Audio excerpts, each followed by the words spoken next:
Hey, this is Zach Gelb from the Zach Gelb Show exclusively on Fox Sports 920 The Jersey. Monday through Friday from 4 to 6 p.m., we bring you compelling sports talk and the best industry guests. At Fox Sports 920 The Jersey, we broadcast in Bucks, Burlington, and Mercer counties on 920 a.m. or worldwide on the web at 920thejersey.com. And you don't even need an application for your mobile devices. Join myself, Dan Patrick, and Colin Coward on 920 The Jersey. Listen up to some of what you missed from our previous shows. I had a predicament involving you a few years ago, and it wasn't anything you did wrong. It was actually to a situation that I thought to myself, what should I do? When I was in high school, actually, I was at the JW Marriott in Indianapolis, and you know that was the site of the Super Bowl that year where the Patriots went up against the Giants, and I wasn't staying at the JW Marriott because at the time I was in high school and we were on a low-budget operation, Dan, but I did have dinner that night at this place called Osteria, and I go to the bathroom,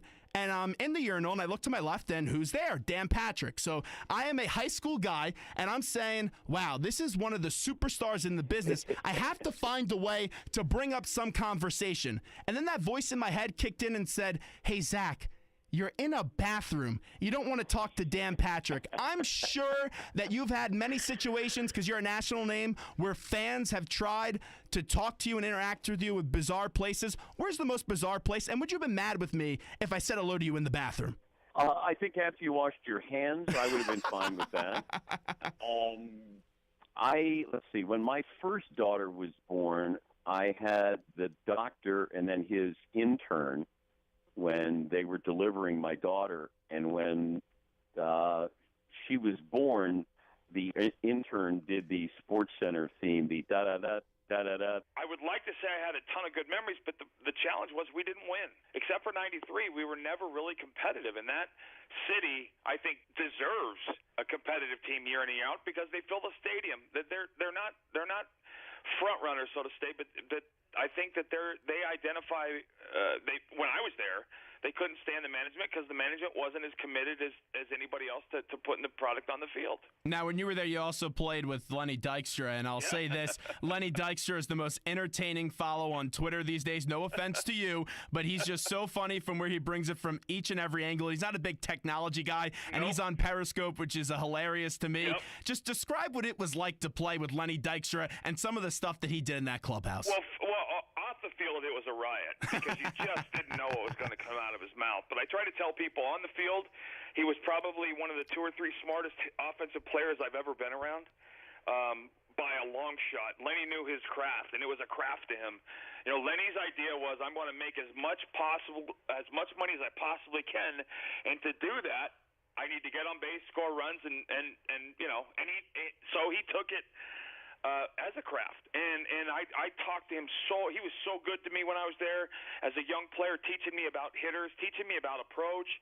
You know, I tell you, talking to him was exactly to me like talking to Tony Gwynn about hitting.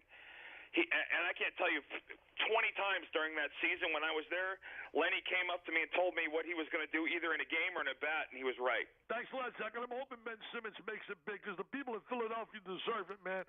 It's been a little tough times right now with the Phillies, 76ers. I mean, a tough time. Eagles, they got to turn the corner. They got Nova, though. They got Nova. I know. Well, we got Nova, yeah. Exactly. Let's not forget Nova, man. I'm glad you brought it up, Zach. Jay Wright, off the charts. Got a letter from him the other day from his wife with him, and they sent the check for thousands for the V Foundation. He is a great, great guy. Love Jay Wright. Well, I got to run, Dickie V, but I thank you so much, and I'll say this. There is no way that you would have been that cool, calm, and collective like Jay Wright with that celebration. He was just sitting there, and he couldn't believe it. I know that.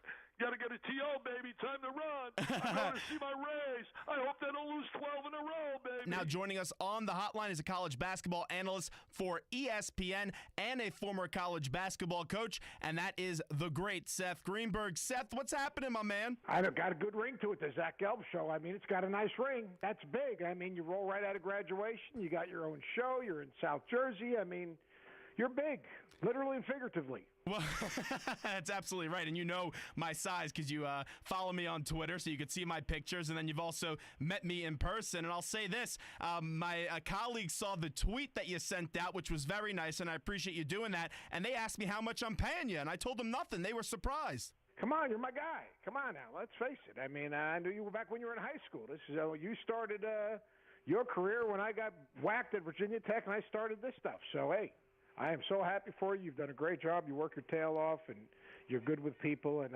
you're going to do great. You know, Rex Ryan in your movie this time. Why not me? I'm a Patriot fan. You can be the next one, but you're a handsome kid. You don't need me. You do Thank your you own so much. thing. Real quick here in your Bobby Boucher imitation right now. Yeah. I want to hear it right now. Prediction on this upcoming game this coming Sunday. Mama, don't let me watch your football.